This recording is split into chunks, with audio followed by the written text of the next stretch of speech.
तेलंगाना में कांग्रेस हुकूमत के इक़्तिदार में आने के बाद से इंतखाबात के दौरान किए गए 6 गारंटीज पर अमलावरी को लेकर अपोजिशन की तनकीदों का आज सीएम रेवंत रेड्डी ने जवाब दिया। Telangana Congress booth level convention meeting से खिताब करते हुए सीएम रेवंत रेड्डी ने कहा कि रैतु बंधु को रोका नहीं गया है। फरवरी के आखिर तक रैतु भरोसा स्कीम के तहत रकम तमाम किसानों के खातों में जमा कर दी जाएगी। రైతు బంధు పథకం ఆపలే, ప్రతి సన్నాజోడు ఇంకా రైతు బంధు వేస్తలేడు అని అంటాడు. పోయిన సంవత్సరం మార్చి 31 వరకు కూడా ఆ సన్నాసుడు రైతు బంధు వేయలే. ఫిబ్రవరి ఆఖరి వరకు మొత్తం రైతు భరోసా పథకాన్ని వేసే బాధ్యత మనది.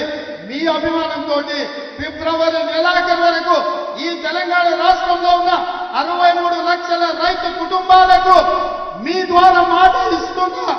ఫిబ్రవరి ఆఖరి వరకు రైతు భరోసా ద్వారా మీ ఖాతాలలో నగదు బదిలీ చేసే బాధ్యత కాంగ్రెస్ పార్టీ తీసుకుంటుంది.